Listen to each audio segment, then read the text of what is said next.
Hey guys, my name is Francisco Hernandez, and in today's video I want to show you 3 more ways to use the new AI tool in Photoshop Beta called Generative Fill. I know that there's a lot of people out there who still don't want to use any sort of AI software, and I completely understand that, but this tool has been a time saver, a lifesaver actually, because I've saved a lot of time and a lot of hassle using this tool. So I highly recommend you at least try it out. I did make a video showing how to download it and how to use it, a little bit of tips on how to use it, so you guys can actually check that out in the top right corner of the screen, as well as in the description area below. But definitely just try this tool out. It's very easy to use. Before we continue, I do want to let you know that this video is sponsored by Adorama. Adorama is an industry-leading retailer that has been serving photography, videography, and audio customers for almost 50 years now. Their motto is everyone is a creator, and they do their best to unleash that creator within us all by providing us with the tools and expertise necessary to get the job done. I personally shop at Adorama for both the great deals and products I use and recommend, but also the great customer service on those products as well. If you find yourself interested in any product that I talk about in today's video, check out the links that will be in the description area below, and be sure to use those links if you decide to order. With this first photo of Anna here at a photo shoot I did last month, I actually have a behind the scenes video on my channel. You guys can check out the link in the top right corner of the screen, as well as in the description area below. But I want to show you guys this photo because I did add a couple of things to this photo, and that's actually what I wanted to go over first, adding things to your photo using Generative Fill. In this specific photo, I did add this whole structure in the background. I'm going to call it a stable. I'm not sure what it actually is, but I'm going to call it stable. I actually added the stable, and be honest guys, did you actually notice that the hair on camera left, that this hair here is fake? Because it is. So let me show you the before and after.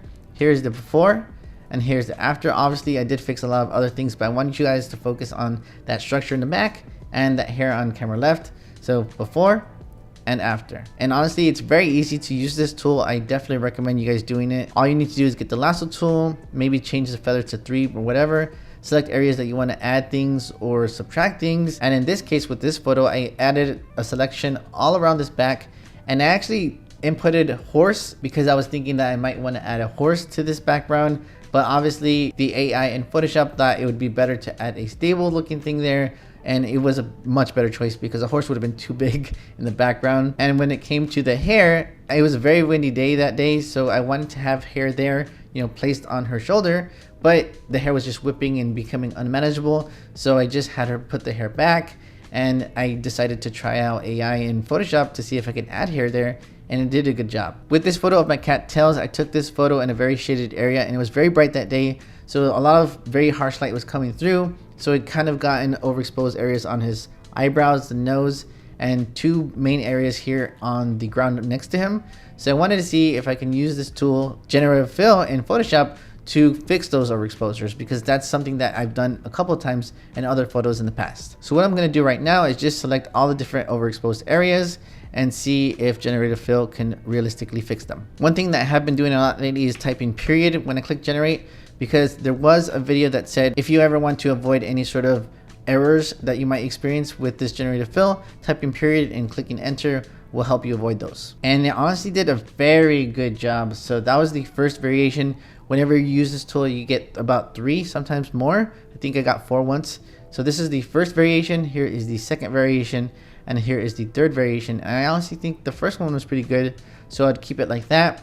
But again, you can use this tool for different ways, and fixing the overexposed areas in your photos could be something that would be an easy fix now. In this photo of Vigan here, the shirt is wrinkled in his shoulder area right there. I might leave that one there because it doesn't look too bad, but this wrinkle right here in the front was bugging me a lot when I took it. Immediately after I took the shot, I had him, you know, kind of fix his shirt, but I liked his expression in this one and the pose and everything. So I wanted to see if I can just fix this photo of him with this wrinkle. So I'm going to just select that area, click Generative Fill, click period again, and see what it does. And it honestly did a pretty good job. There is still a wrinkle, but at least it's straight now. Let's check the second variation. This one looks okay too. So let's use the first one again. I think I might like that one better. Here's the second one, and here is the third. I don't like that one. So I'd probably choose between this first one or the second one. This first one looks cool because even though it does have wrinkles in the photo, it is kind of cool looking, so I'll probably just keep it like that. But yeah, you can fix wrinkles as well with this tool, so definitely try that out. With this last photo, I wanted to show you guys this photo because I actually implemented all the different things that I've talked about so far in this video with this photo. So I fixed wrinkles, I removed people, and I added hair. So let me show you guys the before and after. Here's the before. You can see Alan over here, he just flung the dress. You can see Ashley in the light setup, and you can see her hair is less voluminous and the dress is more wrinkled. So let's see the after.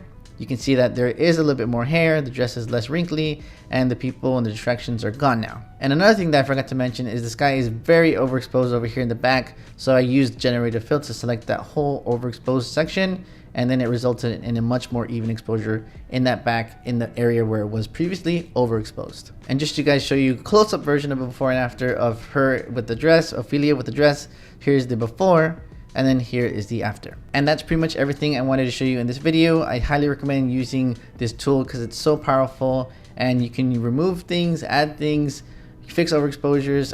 It's just so crazy what it can do, so I highly recommend trying it out. But that's pretty much it for this video. I'm gonna give one last thanks to Adorama for sponsoring this video, because when they do that, it allows me to keep making free content for you guys, so definitely check them out. Take care guys, and I'll see you in the very next video.